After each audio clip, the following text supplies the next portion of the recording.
મિત્રો ચેનલ ઉપર નવા હોય તો સબસ્ક્રાઈબ કરી નાખજો. વાર્તા ખૂબ જ રોમાંટિક છે. અંત સુધી સાંભળજો. મારું નામ દીપક છે અને હું 32 વર્ષનો છું અને મેં હજી લગ્ન કર્યા નથી. હું અમદાવાદમાં કામ કરું છું અને મેં ઓફિસ પાસે એક ભાડે રૂમ લીધો છે અને ઉપરના માળે મારો રૂમ છે. આ મકાનમાં નીચે માત્ર એક જ પરિવાર રહેતો હતો. ત્યાં એક 21 વર્ષની છોકરી સંજના, તેની માતા રમીલા ભાભી અને તેના પિતા રમેશભાઈ રહેતા હતા.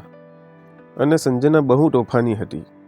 તે ક્યારેક મારી પાસે આવીને કેટલાક પ્રશ્નો પૂછી લેતી. અને આજે સવારે પણ સંજના ચાય લઈને આવી અને મને પૂછવા લાગી કે કાકા, મમ્મી પપ્પા હંમેશા સાથે સૂઈ જાય છે અને તેઓ રાત્રે લડે છે. તે હંમેશા સાથે સૂવે છે પણ રાત્રે ઝઘડો કરે છે. મેં કહ્યું, અરે ના, તેઓ શા માટે લડે અને શું તેઓ એકબીજાને ખરાબ કહે છે?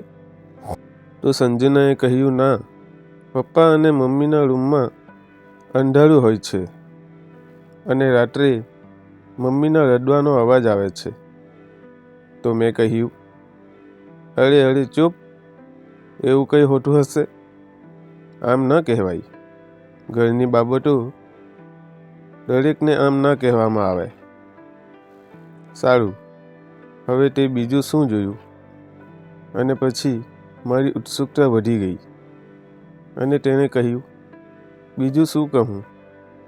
રૂમમાં બહુ અંધારું હોય છે અને મમ્મી ખૂબ જ રડે છે.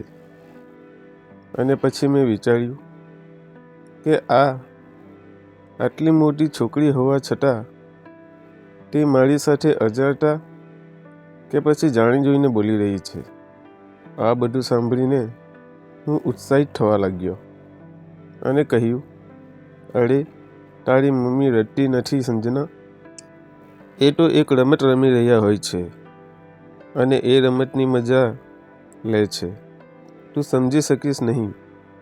તેણે કહ્યું, ઠીક છે કાકા, તમને શું આ રમત જાણો છો? સંજનાના આ શબ્દોથી મને આશ્ચર્ય થયું કે શું સંજના ખરેખર અજ્ઞાન છે? કે સંજનાએ કહ્યું, ચાલો કાકા, આપણે પણ આ રમત રમીએ. મેં કહ્યું, અરે, આ તો મોટા લોકોની રમત છે. તું તારી મા જેટલી મોટી થઈશ ત્યારે તું પણ આ રમત રમી શકીશ અને લગ્ન પછી તું પણ આ રમત રમી શકીશ. અને તેણીએ કહ્યું, કાકા, હું પણ 21 વર્ષની થઈ ગઈ છું. મારી સાથે રમો ને. મને લાગ્યું કે તે હવે મજામાં આવી ગઈ છે અને જાણી જોઈને કાકા, મને કંઈક થઈ રહ્યું છે. અને પછી હું મજામાં બેચેની અનુભવી રહ્યો હતો અને આરામથી. આ વખતે હું સ્પષ્ટતા અનુભવી રહ્યો હતો. એટલામાં જ સંજનાની મમ્મીએ નીચેથી ફોન કર્યો અને કહ્યું, થોડી વાર રાહ જુઓ. અને પછી તે થોડી વાર પછી ચાલી ગઈ. જતા સમયે સંજના હસતા હસતા કહ્યું, અંકલ, મને બહુ મજા આવી. હું જલ્દી તમારી પાસે આવીશ. મેં ઊંડો શ્વાસ લીધો અને મને લાગ્યું કે હવે ગઈ છે. સંજનાના ગયા પછી મેં મારું રોજનું કામ શરૂ કર્યું અને સ્નાન કરવા બાથરૂમમાં ગયો. સ્નાન કર્યા પછી હું તરત જ રૂમાલ લપેટીને બહાર આવ્યો અને જોયું તો સંજનાની મમ્મી રમીલા ભાભી મારા રૂમમાં બેઠી હતી.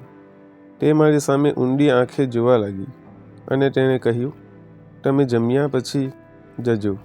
મેં જમવાનું તૈયાર કર્યું છે. મેં કહ્યું, હા ભાભીજી. અને તેણે કહ્યું, તમે સંજનાને કઈ રમત શીખવી રહ્યા હતા? આ સાંભળીને હું એકાએક ગભરાઈ ગયો. મારી હાલત જોઈને રમીલા બોલી, સંજના બહુ ખુશ દેખાઈ રહી હતી. ના, એવું કંઈ નથી. હું છટકી જવાની કોશિશ કરવા લાગ્યો અને તેણીએ કહ્યું, મને પણ આ બધું શીખવો. મેં કહ્યું, ના ભાભી, હું કંઈ નહોતો કરી રહ્યો, પણ મને સંજના કહી રહી હતી, આ રમત મોટી વયના લોકો માટે જ છે. તો પછી સંજનાની મમ્મીએ કહ્યું કે મને તે શીખવું છે. તેનો અવાજ ઊંચો થઈ રહ્યો હતો. મને લાગ્યું કે તે બધું જ જાણે છે. આ જાણીને મેં પણ હુમલો કર્યો. રમીલા ભાભી, તમે તો રોજ રમો છો. તેણે કહ્યું, હા દીપકજી, પણ શું તમે મારી સાથે રમશો? અને પછી હું મારી જાતને કાબૂ પર રાખી શક્યો નહીં. જો તમે મને પરવાનગી આપો તો હું શરૂઆત કરું. અને હવે તેની આંખો પણ મને આમંત્રણ આપી રહી હતી.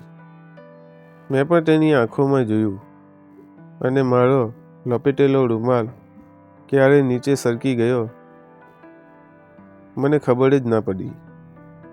અને પછી મને ભાન રહ્યું નહીં. મેં જોયું કે સંજના પણ ત્યાં હતી.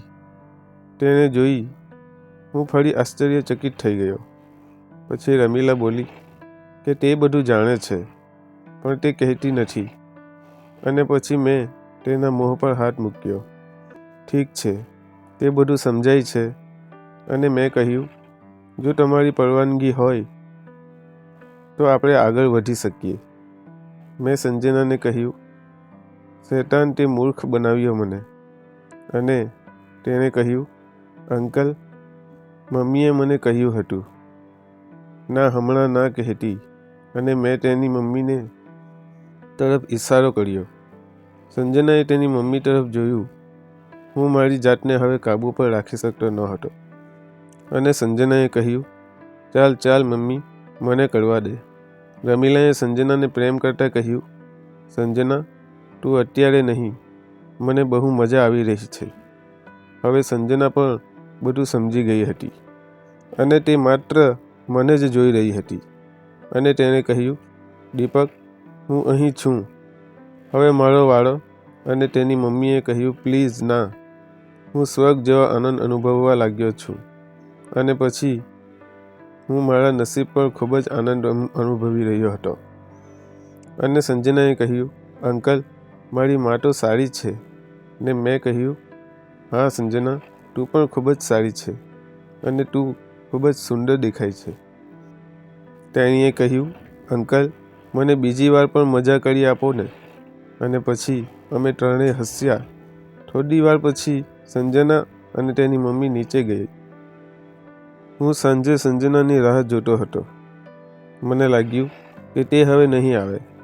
એટલામાં જ નીચે કાર સ્ટાર્ટ થવાનો અવાજ સંભળાયો. અવાજ સાંભળીને મેં ડોકિયું કરીને જોયું કે સંજનાના પપ્પા ગેરેજની બહાર રોડ પર કાર લઈને આવ્યા હતા અને કદાચ રમીલા ભાભી અને સંજનાની રાહ જોઈ રહ્યા હતા. કદાચ તે ક્યાં જઈ રહ્યા હતા. મને ઘણું દુઃખ થયું.